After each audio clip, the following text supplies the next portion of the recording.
Hola, bienvenidos a Redescubriendo el Cristianismo. En el capítulo pasado hablamos la manera formidable en que Dios creó todo nuestro ser. Y no nos podemos cansar de recalcar que somos espíritu en primer lugar, tenemos un alma y tenemos un cuerpo. Esto es fundamental que lo entendamos, porque si no entendemos estas tres piezas que constituyen al hombre, nunca vamos a entender el Evangelio. ¿Ok? Entonces, ¿cuál fue el propósito por el que Dios creó al ser humano? ¿Para qué quería Dios en la tierra? Yo quiero recalcarte algo: Dios no creó al ser humano porque Él tuviera necesidad de compañía. Dios es un Dios no solamente todopoderoso, es un Dios que está completo. Dios ha estado eternamente gozoso. Dios no tiene la más mínima necesidad de nada ni de nadie. Pero Dios es un Dios generoso, Dios es un Dios muy bueno, y por lo tanto Él deseó crear al ser humano con un propósito maravilloso. Alguien, dice la palabra de Dios, con quien compartir su santidad, alguien con quien compartir todo lo que Dios es, alguien a quien darle y otorgarle todas las riquezas que tiene Dios. Y esto es fundamental que lo entendamos, porque nuestro Dios es un Dios maravilloso que tiene propósitos de bien para el ser humano, y de esto no podemos dudar en lo más mínimo. ¿Ok? ¿Qué nos revela la palabra de Dios en Génesis 1:26 y 1:27 acerca del propósito de Dios en la tierra? Dice la palabra de Dios, Génesis 1:26, dice: y señoreé en los peces del mar, en las aves de los cielos, en las bestias, en toda la tierra y en todo animal que se arrastra sobre la tierra.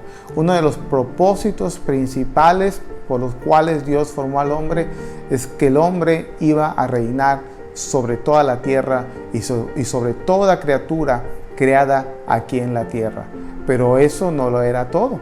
Vamos a ver en Génesis capítulo 2, versículo 8, que nos revela la palabra de Dios. Dice la Escritura: y Jehová Dios plantó un huerto en Edén, al oriente, y puso allí al hombre que había formado.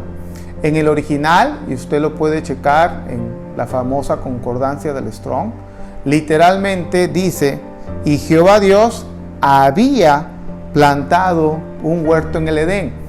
Y para esto te pongo la figura de una pareja, ¿verdad?, que va a tener su primer hijo. Están llenos de emoción, le preparan un cuarto, le compran una cuna especial. Si saben que va a ser nena, se lo pintan de rosa, o si va a ser hombre, se lo pintan de azul, ¿verdad? Y le compran algunos juguetitos y están totalmente emocionados por la persona, el bebé que están esperando. Bueno, esa es la figura que quiero que tú tengas de Dios. Cuando Dios, ¿verdad?, tenía ya en su mente crear al hombre, formar al hombre, para eso Dios ya había plantado un jardín. En pocas palabras, fíjate qué cosa más interesante, la palabra plantar en el original significa fijar, significa establecer. Y es importantísimo que entendamos esto, porque solamente de esta manera podemos entender la naturaleza celestial de este jardín. En pocas palabras, lo que Dios hizo, y esto lo podemos estudiar y ver cómo se revela también en Apocalipsis capítulo 21, lo que Dios había hecho literalmente era hacer descender su casa, hacer descender su hogar, hacer descender su paraíso que se encontraba en su reino celestial. Y por increíble que parezca, aunque Dios habita en los tres cielos y Dios habita en todo el universo, ¿verdad?, a Dios le plació en ese momento establecer su casa en Edén.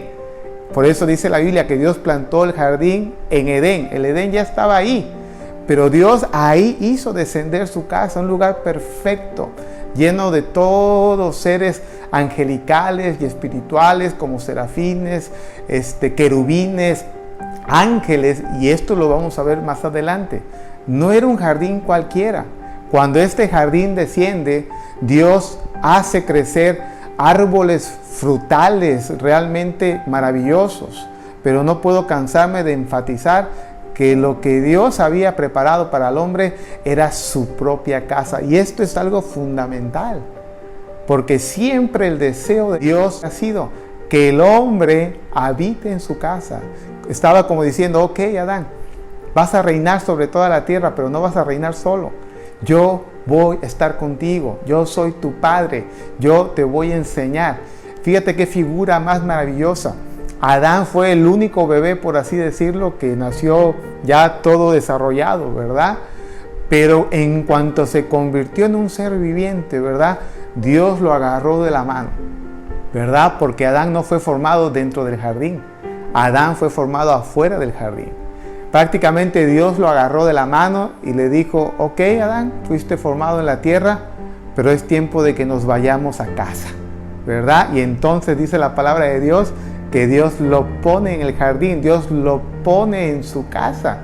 ¡Qué cosa más hermosa! Y aquí vemos claramente que uno de los grandes objetivos de Dios, Dios no había formado un robot, ¿verdad? Todo ahí mecanizado para que cumpla ciertas funciones.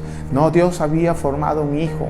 Y como un buen padre, Él había preparado un hogar maravilloso, perfecto, lleno de todo tipo de frutas, con un río de vida fluyendo. Y la idea que nos da también es que el jardín del Edén era un lugar totalmente amurallado, totalmente protegido. No podía entrar nada ni nadie que Dios no lo permitiera. Y este es otro punto fundamental de esta gloriosa historia del Evangelio que estamos contando, ¿verdad? Entonces Dios agarra al hombre, ¿verdad? Y se lo lleva a su casa y le dice, ¿sabes qué? Vamos a casa, ahí te voy a enseñar, ahí te voy a educar, ahí te voy a dar instrucciones, vamos a reinar juntos. Pero fíjate algo muy interesante que nos dice Dios que se encontraba dentro de este jardín. Fíjate lo que nos dice la Escritura. Y Jehová Dios hizo nacer de la tierra todo árbol delicioso a la vista y bueno para comer. También el árbol de vida en medio del huerto, en medio del jardín, y el árbol de la ciencia del bien y del mal. Fíjate lo que hizo Dios nacer. Dice, todo árbol delicioso a la vista y bueno para comer. El jardín del Edén es el jardín de los placeres. La palabra Edén es lo que significa placer, deleite, delicia. Y esto nos habla mucho de la gran y la hermosa naturaleza de Dios, ¿verdad? Y algo muy importante que debemos entender, que el origen de todo placer humano es Dios, ¿verdad? Cuando tú disfrutas de una buena comida, esa capacidad de poder disfrutar, ese placer de deleitarte en la comida, te lo dio Dios. De deleitarte en la bebida, de deleitarte en un buen café, en una buena y deliciosa agua de frutas, te lo dio Dios. El placer del sexo, del cual la gente tiene tantos dogmas, te lo dio Dios, no es del diablo. Todo placer procede de Dios. Lo que vuelve pecaminosos los placeres, ¿sabes qué es? El abuso de ellos. Cuando comemos de más, nos volvemos glotones. Cuando tomamos de más, nos volvemos borrachos, ¿verdad? Cuando hacemos mal uso del sexo, nos hacemos fornicarios o nos hacemos adúlteros. Pero en esencia, los placeres proceden de Dios. Y esto es algo fundamental que lo entendamos, ¿verdad? Porque hoy el cristianismo se ha vuelto tan moralista que si algo lo disfrutas, si algo es delicioso, pues es pecado.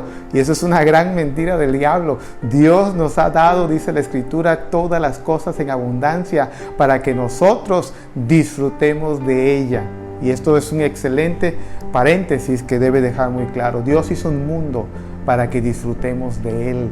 Y por eso Dios también, lo vemos aquí más adelante en Génesis capítulo 2, Dios formó a la mujer de la costilla del hombre para que fuera una ayuda idónea, para que el hombre se deleitara amando y satisfaciendo a su mujer, amándose mutuamente. Ahí vemos claramente cuán grande y maravilloso es nuestro Dios. Pero dentro de este jardín del Edén, nos dice la palabra de Dios que se encontraban dos árboles.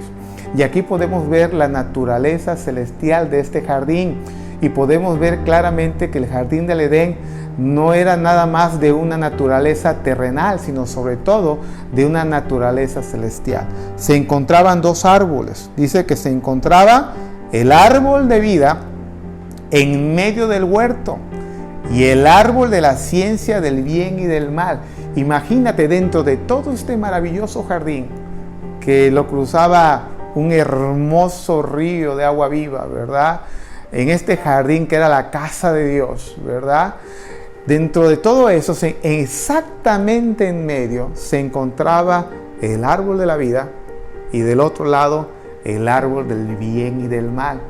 La naturaleza de ambos árboles no es de una naturaleza terrenal, sino de una naturaleza celestial, y de esto vamos a seguir hablando en nuestra próxima cápsula. Tu servidor, Sergio Ruiseñor.